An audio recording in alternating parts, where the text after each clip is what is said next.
Estimado Padre Pedro, quería consultarle qué es más importante, la oración o la acción. Yo creo que se debe de tener un balance, pero es una discusión que he tenido con un hermano que me decía que es más importante la oración. Saludos, Juan Pablo Martínez, Argentina. Juan Pablo, gracias. Pregunta interesante y qué bueno que estén haciendo estas preguntas tan interesantes porque realmente nos ayudan a todos pues, a obtener una perspectiva mucho más clara de Dios y lo que Dios quiere para nosotros. ¿Qué sería más importante, la oración o la acción? Parece que los dos son igualmente importantes, pero sin embargo podemos decir sin lugar a dudas que la oración es más importante. Si nosotros vamos al Evangelio según San Lucas, el capítulo 10, versículos 38 en adelante nos habla de dos mujeres que atendieron a Jesucristo cuando Jesucristo vino a la casa de ellos. Una era Marta y otra María, hermanas de Lázaro, a quien Jesús resucitó entre los muertos. Y nos dice la palabra de Dios que María se sentó a los pies de Jesús para escucharlo, mientras que Marta se pasaba pues preparando las cosas para su almuerzo, para su comida, etcétera. Y llegó un momento en que, pues, Marta se quejó con el Señor y le dijo: Señor, ¿no te importa que mi hermana me haya dejado sola para atenderte? Dile que me ayude.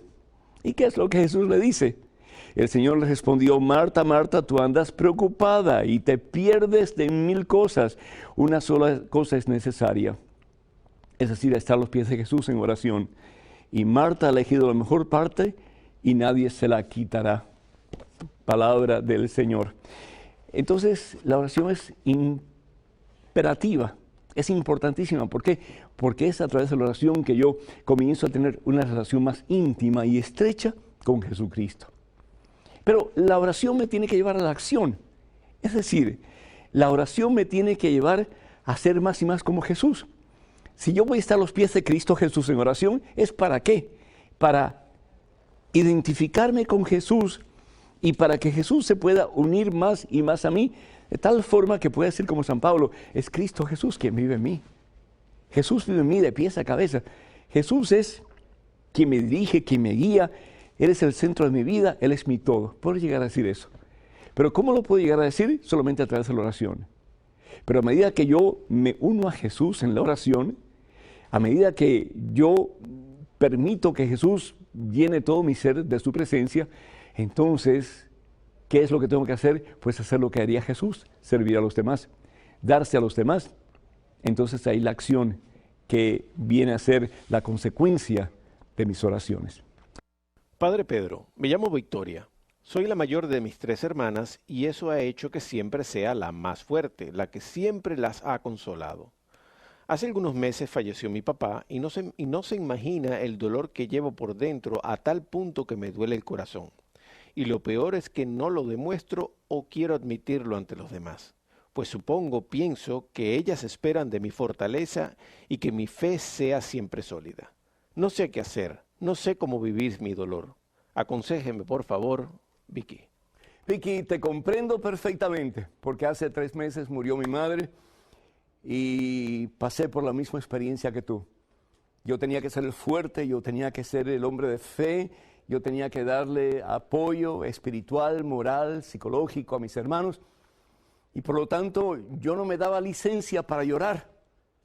Y eso me causó excesivo dolor y hasta cierto punto un trauma en que me sentía totalmente solo.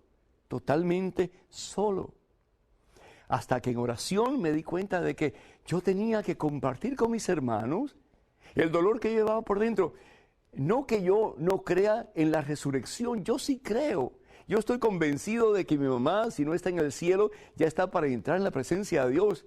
Es decir, está en el purgatorio, pero para entrar en la presencia de Dios. Pero sin embargo, la muerte siempre duele, ¿verdad que sí? Y la ausencia física de un ser querido siempre duele, siempre deja un vacío.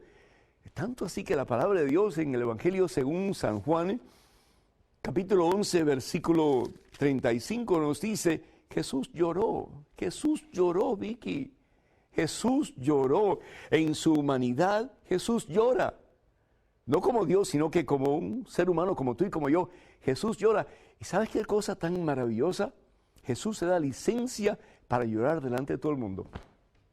Ese que hablaba del poder de Dios, ese que hablaba de la resurrección, ese que hablaba de que con Dios podemos liberarnos, y ese que no solamente hablaba de liberación y de sanación y de salvación, pero lo hacía, la gente lo veía, y sin embargo se da licencia para llorar.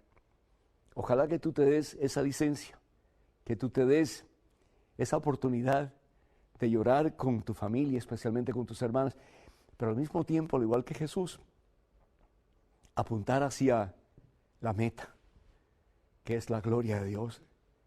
Reconociendo que si bien es cierto que el dolor de la ausencia de tu papi es terriblemente agonizante, también hay esperanza, porque Jesús no está muerto, Jesús está vivo, Jesús ha resucitado. Y no solamente Él ha resucitado, pero Él te promete a ti y a mí y a tu papi y a todos nosotros: yo soy la resurrección y la vida. El que cree en mí, aunque muera, vivirá para siempre. Llora, pero también con tus ojos y con tu vida toda, apuntando hacia la resurrección, que es el mismo Jesucristo. Amén.